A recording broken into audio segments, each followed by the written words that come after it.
এই ইহুদিরা জুলুম করে যাচ্ছে মুসলমানদের উপরে। ইহুদিদের বিরুদ্ধে কেউ প্রতিবাদ করে না, বিশ্বে একমাত্র ইরান এদের বিরুদ্ধে প্রতিবাদ করছে। এবং এই প্রতিবাদ করার কারণে ইরান এখন আমেরিকার শত্রু, ইহুদিদের শত্রু। সেটা তো হওয়া স্বাভাবিক, কিন্তু দুঃখজনক কথা হলো ইরান এখন সমস্ত মুসলমানদের যারা রাষ্ট্রীয় ক্ষমতার মালিক, এখন ইরান তাদেরও শত্রু। তার মধ্যে কারণটা একটাই, সেটা হলো ইরান এখানেও রাজতন্ত্র ছিল। রেজা শাহ পাহলভি এখান থেকে বিপ্লবের মাধ্যমে সে পালাতে বাধ্য হয়েছে, এবার ইরানে প্রজাতন্ত্র হয়েছে। এটা রাজতন্ত্র বিরোধী, এই জন্য রাজতন্ত্রবাদীরা ইরানের বিপক্ষে। এখন এটা হলো একটা দুনিয়ার ব্যাপার যে আমরা রাজত্ব টিকাবো কীভাবে, এই চিন্তা করে ইরানকে ধ্বংস করা হোক, নতুবা ইরান আবার সেই রাজতন্ত্রে ফিরে যাক, এই চেষ্টা নিয়ে পৃথিবীতে এই যুদ্ধ চলছে। তো এখন আমাদের কথা হচ্ছে, আমরা আলেম, জনগণ আমাদের কথা শুনে।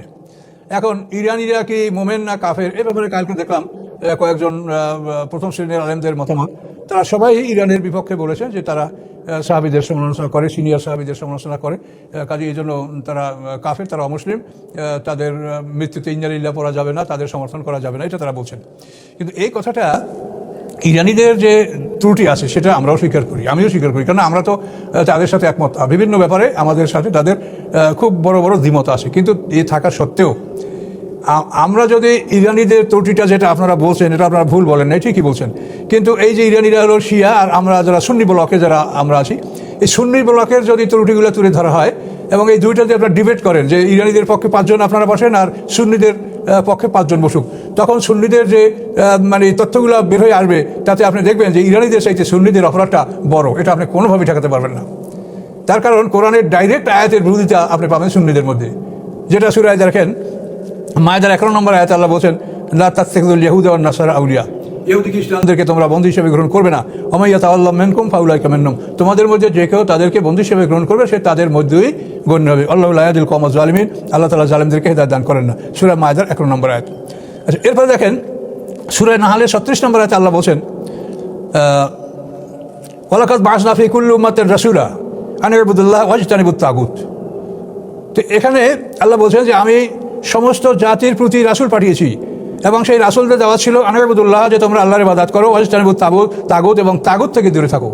তাগুত হলো জালেম শাসক, অত্যাচারী শাসক, টাইরান্ট, যে নিজা দিনকে মানে না, অপরকে মানতে দেয় না, কেউ মানতে চাইলে তাকে জোরপূর্বক তার থেকে ফিরায়, এরা হলো তাগুত। তো এখানে আল্লাহ বলছেন ওয়াজতানিবুত তাগুত, মানে তাগুত থেকে দূরে থাকো। আর ওই আয়াতে বলছেন যে ওদেরকে অভিভাবক বানিও না। তো এই অপরাধগুলো তো ডাইরেক্ট কোরআনে যেটা আছে এটাই আমরা আমাদের যারা সুন্নি যারা দাবিদার এবং এদের রাষ্ট্রীয় ক্ষমতা যারা আছে এই অপরাধগুলি তাদের মধ্যে স্পষ্ট।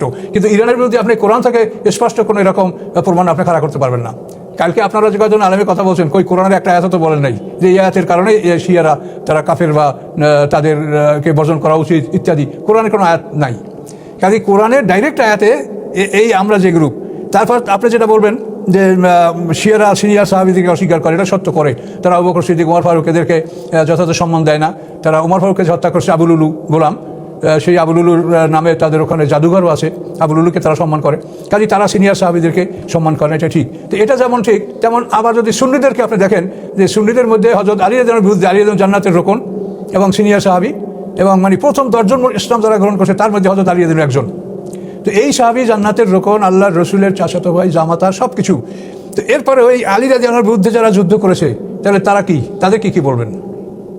শিয়ারা সিনিয়র সাহাবীদের অস্বীকার করছে, কাফের বলবেন। তাহলে আলী রাদিয়াল্লাহুর বিরুদ্ধে যারা যুদ্ধ করছে তাদেরকে আপনি কি বলবেন? আপনি তো ন্যায় বিচার করবেন। আপনি আল্লাহ তো বলছেন কুনু কাওয়ামিন লিল্লাহি শুহাদা বিল কিসত, যে তোমরা সত্যের উপরে প্রতিষ্ঠিত থেকে সত্য সাক্ষী প্রদান করো, এটা আল্লাহ কোরআনে বলেছেন। তাহলে এখন আপনি কি বলবেন? যে শিয়ারা যেমন এই সিনিয়র সাহাবীদেরকে অস্বীকার করে, আমরা সুন্নিরাও এরকম দেখা যায় যে সিনিয়র সাহাবীদেরকে আমরা অস্বীকার করছি, তাদের বিরুদ্ধে যুদ্ধ করেছি এবং এই যুদ্ধে 70,000 মুসলমানদের প্রাণ গেছে। এবং এই আলী রাদিয়াল্লাহুর বিরুদ্ধে যারা ছিল তারা আলী রাদিয়াল্লাহুকে পরাজিত করার পরে, ইমাম হোসেনকে শহীদ করার পরে তারা মদিনা আক্রমণ করছে। তখন মদিনার অসংখ্য জনগণ যুদ্ধ করে তাদের বিরুদ্ধে যুদ্ধ করে শাহাদাত বরণ করছে। মুসলিম বিন উকবা এই ছিল এজিদের সেনাপতি। মদিনা শহরে 360 জন সাহাবী শাহাদাত বরণ করছে, 360 জন সাহাবী। এগুলি কিন্তু সব তো আলী রাদিয়াল্লাহুর বিপক্ষের লোকেরাই করছে। আলী রাদিয়াল্লাহুর পক্ষ যারা তারা শিয়া, আর আলী রাদিয়াল্লাহুর বিপক্ষে যারা তারা তো সুন্নি বলে দাবিদার, মানে এখন সারা পৃথিবী তারা ক্ষমতার মালিক। এই ধরনের, তাহলে এটা যদি আপনি বলেন, আমি বলি না যে এটা আপনারা বলবেন, আমি বলি এটা যে বর্তমান পৃথিবীর যে অবস্থাটা আছে তাতে আপনারা জালেমদের বিপক্ষে জনমত সৃষ্টি হয়, যাতে সেই কথাগুলো আপনারা বলেন। যারা জালিম, যারা অত্যাচার করে মানুষের বাড়িঘর নষ্ট করছে, এই আমেরিকা একটা স্কুলে বোমা ফেলে প্রায় 150-200 নাবালক বাচ্চাদেরকে হত্যা করেছে। গাজায় যেভাবে তারা মানুষের বাড়িঘরগুলি জোর করে দেওয়ার করে তারা লক্ষাধিক মানুষ হত্যা করছে, এই জালেমদের বিরুদ্ধে আপনারা জনমত সৃষ্টি করেন। এখানে এই বিষয়ভিত্তিক যে দোষ ত্রুটি এইটা নিয়ে যদি আপনি বলেন যে শিয়ারা কাফের, তা আপনারা বললে মানুষ শুনবে শিয়ারা কাফের, কিন্তু আল্লাহর কাছেও আপনাদের দাঁড়াতে হবে। তো শিয়ারা কাফের এই জালেমদের ব্যাপারে তোমরা কি ভূমিকা নিয়েছো? এই জালেমদেরকে তারা সমর্থন করে। আপনারা তো জানছেন সারা পৃথিবীর মিডিয়া আপনাদের কাছে ওপেন যে এই ইহুদিদেরকে সমর্থন করছে মুসলিম দেশগুলি প্রকাশ্যে গোপনে বিভিন্নভাবে। তাহলে আপনারা আমরা যদি না পারি বলতে না বলা ভালো, কিন্তু বলতে পারলে তো আমাদের সত্য কথা বলা উচিত। আমাদের অন্তত জালেমদের বিরুদ্ধে অত্যাচারীদের বিরুদ্ধে জনমত সৃষ্টি করার জন্য কথা বলা উচিত। আমরা তো অত্যাচারীদের পক্ষে কথা বলতে পারি, জালেমদের পক্ষে তো কথা বলা ঠিক হবে না। এখন যদি আপনি ইরানের বিরুদ্ধে ফতোয়া দেন, সাধারণ মানুষ মনে করে ইরান কাফের, তাহলে ইরানের বিরুদ্ধে জনমত সৃষ্টি হয়, এটা তো মানে ইরান যেহেতু সে জালেমদের বিরুদ্ধে যেটু সোচ্চার বা যেটু কথা বলছে, তাহলে সেখান থেকেও তো সে আরও দুর্বলতার দিকে ফিরে যাবে। কাজে এটা যেন আমরা না করি। আমরা অত্যাচার, জুলুম, জালেম, এই জালেমদের ব্যাপারে আল্লাহ রসুলের হাদিস আছে, আল্লাহ রসুল বলেন যে আল্লাহ তাআলা বলেছেন যে জালেম যদি কাফেরও হয় তা আমি তার কথা শুনি। আত্মাকে দাওয়াত আল মাজলুম, আল্লাহ রসুল বলেছেন যে মাজলুমের বদদোয়া থেকে তোমরা সাবধান হও। কাজে এই যে কোটি লক্ষ লক্ষ মানুষ মাজলুম, কাজে আপনারা মাজলুমের পক্ষে জনমত সৃষ্টি করবেন না, আপনারা কি জালেমের পক্ষে জনমত সৃষ্টি করবেন? করলে ফলাফল তো আপনারা দেখতেই পাবেন। আল্লাহ তো বিচারের জন্য দিন ধার্য করেই রেখেছে। কুল্লাকুম মিয়াদু ইয়াউমিন লা তাস্তাখিরুনা আনহু সাআতান ওয়া লা তাস্তাকদিমুন। আল্লাহ বলেন তোমাদের জন্য একটা দিন আমি নির্ধারিত করে রেখেছি, যেটা আগে হবে না পরে হবে না, ওই দিনেই বিচার হবে এবং ওই দিন যথাসময় আসবে। তো কাজে এই জন্য আমি আপনাদেরকে এতটুকু অনুরোধ করব যে এই সময় আপনাদের উচিত জালেমদের বিরুদ্ধে জনমত সৃষ্টি করা।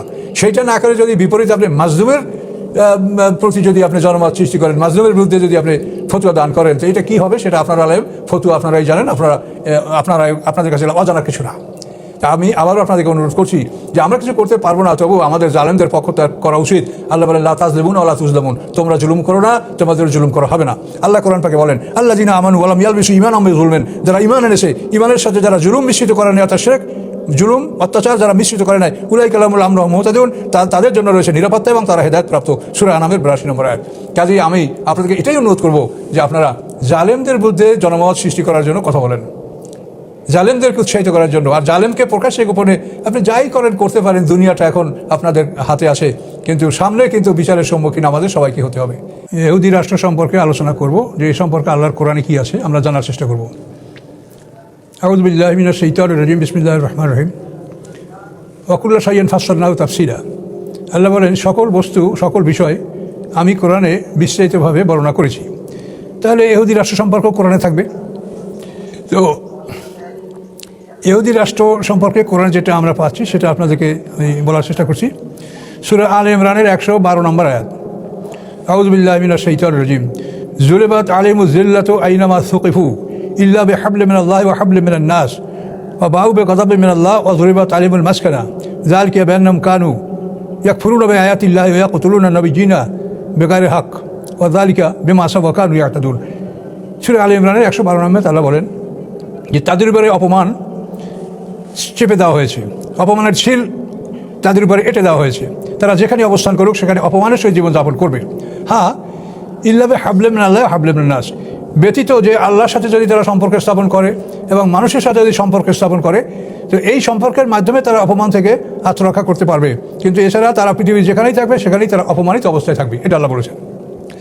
তো ইহুদিদের রাষ্ট্র ব্যবস্থা মুসা আলাইহিস সালাম থেকে আরম্ভ করে মুসা আলাইহিস সালামের পুরাকাল, তারপরে ইউসুফ ইবনে নুন, কালেব ইবনে ইউকান্না, তারপরে বনী ইসরাঈলের মধ্যে অনেক পয়গম্বরদের আগমন এবং শেষ পর্যন্ত বক্তে নাসারের আমলে বাইতুল মুকাদ্দাস ধ্বংস, এ সময় পর্যন্ত বনী ইসরাঈলদের রাজত্ব ছিল। এরপরে আবার বাদশাহ সাকারিব এবং সানজারিব এর আমলে বনী ইসরাঈলদেরকে দ্বিতীয়বার ধ্বংস করা হয়।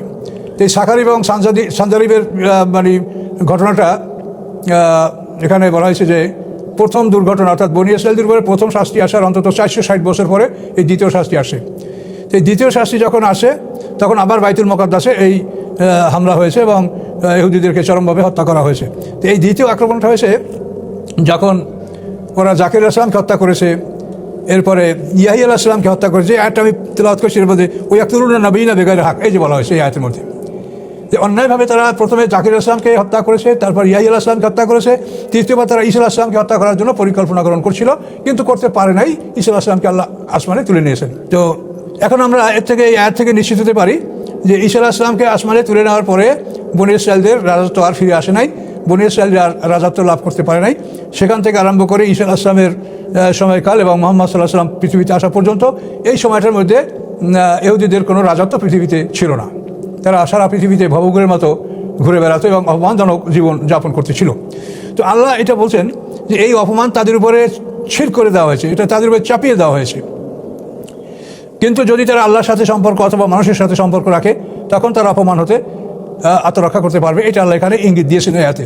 তো এখানে আল্লাহর সাথে তাদের সম্পর্ক নাই, এদের সম্পর্ক হচ্ছে এখন মানুষের সাথে। সেটা হলো এই খ্রিস্টান জাতি, ঈসা আলাইহিস সালামের অনুসারীদের মধ্যে যারা, এদেরকেই সাধারণত খ্রিস্টান বলা হয়। ক্রাইস্ট শব্দের অর্থ হলো ত্রাণকর্তা। তো ঈসা আলাইহিস সালামকে যারা ত্রাণকর্তা বলে বিশ্বাস করে, যে তিনি আমাদের জাতির সমস্ত পাপ নিজে বহন করে আত্মাহুতি দিয়েছেন, আমাদের সব পাপ তিনি বহন করে নিয়েছেন, আমাদের আর কোনো পাপ নয়, আমাদের কোনো সাজা হবে না, এইভাবে যারা ধারণা করে ক্রাইস্ট, এই ক্রাইস্ট থেকে খ্রিস্টিয়ান, মানে ঈসা আলাইহিস সালামকে যারা রক্ষাকারী বলে মনে করে। আর আল্লাহ বলছে যে আল্লাহ ছাড়া কেউ রক্ষাকারী নাই, এবং এটাই সত্য। তো এখন এই খ্রিস্টানদের সহযোগিতা নিয়ে তারা পৃথিবীতে প্রতিষ্ঠিত হয়েছে ইহুদি জাতি। কীভাবে এটা দেখেন, এটা দ্বিতীয় মহাযুদ্ধ যখন শুরু হয়েছে 1939 থেকে 1945 পর্যন্ত এই দ্বিতীয় মহাযুদ্ধটা চলেছে। এই যুদ্ধটায় পৃথিবীটা দুইটা ভাগে ভাগ হয়ে গেছিলো।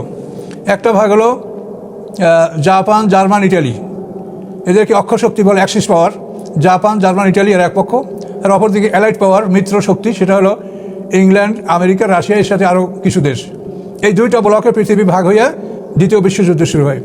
এই বিশ্বযুদ্ধে হিটলার ছিল সবার জন্য একটা আতঙ্কের বিষয়।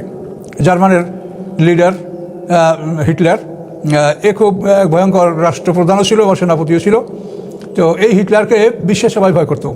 তো এই যুদ্ধ শুরু হওয়ার পরে আমেরিকা, ইংল্যান্ডের তখন প্রাধান্য সারা পৃথিবীতে, তারা এই ভারতবর্ষ হচ্ছে একটা উপমহাদেশ, ছিল বিরাট অঞ্চল। এই ভারতবর্ষে হিন্দু, মুসলমান, শিখ, গুর্খা এইসব সৈন্য ভারতবর্ষে সব।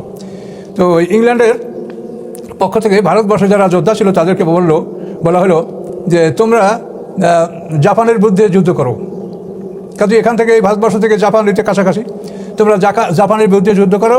এই যুদ্ধে যদি আমরা জয়লাভ করতে পারি, তো হিন্দু, মুসলমান, শিখ এই দেশে স্বাধীনতা আন্দোলন করতেছিল তখন। তো ইংল্যান্ড বললো যে এই যুদ্ধে আমরা জয়যুক্ত হতে পারলে আমরা তোমাদেরকে স্বাধীনতা দিয়ে দিব, তোমরা আমাদের পক্ষে যুদ্ধ করো, জাপানের বিরুদ্ধে যুদ্ধ করো। তো সত্যিকার এই যুদ্ধে আমেরিকা যখন জাপানে হিরোশিমা শহরে যখন সে বোমা ফেললো, প্রথম আণবিক বোমা বাস করলো হিরোশিমায়, যে বিমানে এই বোমাটা নিয়ে যাওয়া ছিল সেই বিমানটার নাম হচ্ছে এনোলা গে, এবং এই বোমাটার নাম ছিল লিটল ম্যান। এটা অগাস্ট মাসের 6 তারিখে জাপানে হিরোশিমা শহরে এটা বাস করা হয়েছিল। তো মোট কথা শেষ পর্যন্ত এই দ্বিতীয় মহাযুদ্ধে ইংল্যান্ড, আমেরিকা, রাশিয়া এরা জয়যুক্ত হওয়ার পরেই তারা তাদের প্রতিশ্রুতি অনুযায়ী 45-এ যুদ্ধ শেষ হয়, 47-এ তারা ভারতে একটা নির্বাচন দিল। সেই নির্বাচনে তারা ঘোষণা করলো যে কংগ্রেস যে অঞ্চলে জয়যুক্ত হবে সেটা হবে ভারত, হিন্দুস্তান, আর মুসলিম যে অঞ্চলে জয়যুক্ত হবে সেটা হবে পাকিস্তান। এইভাবে এদেরকে তারা ওয়াদা পূরণ করলো। আর একটা প্রতিশ্রুতি ছিল তাদেরকে ইহুদিদের সাথে। ইহুদিরা অধিকাংশ জার্মানি বসবাস করতো, হিটলারের দেশে। তো ওই ইহুদিদেরকে ইংল্যান্ড থেকে বলা হলো যে তোমরা জার্মানির বিরুদ্ধে লড়াই করবে, যদি এই যুদ্ধে আমরা জিততে পারি তো পৃথিবীকে তোমাদের কোনো রাষ্ট্র নয়, আমরা তোমাদের একটা রাষ্ট্রের ব্যবস্থা করে দেবো, যেহেতু সমগ্র পৃথিবীর মালিক তো আমরাই। ইংল্যান্ড তখন সমগ্র পৃথিবীর মালিক। তো এই প্রতিশ্রুতি দেওয়ার ফলে এই জার্মানের ইহুদিরা হিটলারের বিরুদ্ধে লড়াই করেছে। অসংখ্য ইহুদি জার্মানে ধ্বংস হয়েছে, হিটলারের হাতে অসংখ্য ইহুদি নির্মমভাবে নিহত হয়েছে। কিন্তু শেষ পর্যন্ত এই যুদ্ধে যখন সেই অ্যালাইড পাওয়ার বা মিত্রশক্তি জয়যুক্ত হলো, তখন তাদের প্রতিশ্রুতি অনুযায়ী তারা এদেরকে একটা রাষ্ট্র দিবে, ইহুদিদেরকে। কোথায় দিবে? তো এই মধ্যপ্রাচ্যে যেখানে দুর্বল মুসলমানরা বসবাস করে, এই জায়গাটাকে তারা বাছাই করলো যে ইহুদিদেরকে একটা রাষ্ট্র দিলে এখানেই আমরা দিতে পারবো, অন্য সবাই তো শক্তিশালী, তাদের ঘাড়ে এটা চাপানো যাবে না। তখন তারা ওখানেই, যেখানে প্যালেস্টাইন, জর্ডান, গাজা এই অঞ্চল ঘিরে ওরা ইহুদিদেরকে বললো যে তোমরা ওইখানে একত্রিত হও এবং ওদের বাড়িঘর, মুসলমানদের বাড়িঘর ভাঙচুর করে তোমরা সেখানে নিজেদের বাড়িঘর করতে থাকো। আমরা মুখে মুখে তোমাদেরকে নিষেধ করবো, নিন্দা করবো, তোমরা পরোয়া করবে না, আমরা তোমাদের পক্ষে আছি। এভাবেই সত্যি ইহুদিরা ধীরে ধীরে ওখানে আসিয়া সারা পৃথিবী থেকে আস্তে আস্তে জড়ো হতে লাগলো, এবং আস্তে আস্তে মুসলমানদের এলাকা ভাঙচুর করে, বাড়িঘর ধ্বংস করে সেখানে ওরা নিজেদের বাড়িঘর তৈরি করতে শুরু করলো, এবং লক্ষ লক্ষ মুসলমান গৃহহারা হয়ে এখন তারা ভবঘুরে তারা ঘুরতে বাধ্য হচ্ছে। এই অবস্থাটা সৃষ্টি হলো। সেই অবস্থাটা এখনও পৃথিবীতে চলছে। এখনও এই বর্তমানেও যে যুদ্ধটা এখন ইরান ভার্সাস ইহুদি আমেরিকা এই যে যুদ্ধটা চলছে, এখানেও একই অবস্থা যে বিগত প্রায় 1 বছরের বেশি সময় ধরে ইসরায়েল যে অঞ্চলগুলি ধ্বংস করছে সেখানে তারা নিজেদের বাড়িঘর করার পরিকল্পনা, গাজা এলাকা থেকে এখনও তারা বাড়িঘরগুলো মুসলমানদের ধ্বংস করে সেখানে তারা নিজেরা বাড়িঘর করার পরিকল্পনা গ্রহণ করেছে। এইভাবে সারা পৃথিবী তারা জুলুম করছে এবং তাদের রাষ্ট্রটা এটা একটা জুলুম, এটা একটা অন্যায়ভাবে তাদেরকে ওখানে একটা রাষ্ট্রদান করেছে এই মহাশক্তি, অ্যালাইড পাওয়ার, মিত্র শক্তি, এরা এদেরকে এখানে প্রতিষ্ঠিত করেছে। তো এখন গাজার যে অবশিষ্ট অংশটা, পশ্চিম তীরে যে অবশিষ্ট অংশটা বাকি আছে, এটাও তারা সম্পূর্ণ দখল না করার পর্যন্ত ক্ষান্ত হবে না। কিন্তু দুঃখের বিষয় যে একটু চিন্তা করে দেখেন, মানুষ জীবনে বাড়িঘর প্রতিদিন করতে পারে না, সারা জীবনে হয়তো একবার বাড়িঘর করে। তো আপনি একটা বাড়ি করছেন সারা জীবন কষ্ট করে, সেই বাড়িটা যদি একজন শক্তিশালী আইসে আপনাকে বাড়ি থেকে তাড়িয়ে দেয়, আপনার বাড়িটা ভেঙে চুরমার করে সেখানে সে নিজে বাড়ি করে, তখন এই বেদনাটা আপনার কীরকম লাগবে যে আপনার ছেলে মেয়ে স্ত্রী পুত্র প্রয়োজনীয়, আপনি কোথায় যাবেন? তো এইভাবে তারা এই মুসলমানদের বিশাল অঞ্চলকে তারা দখল করে করে তারা একটা ইহুদি রাষ্ট্র প্রতিষ্ঠা করেছে এবং এটার পিছনে মদতদাতা আছে ওই যে শক্তির কথা বলছি, এরা মিত্র শক্তি। তো এইভাবে ইহুদিদের একটা রাষ্ট্র সৃষ্টি হয়েছে।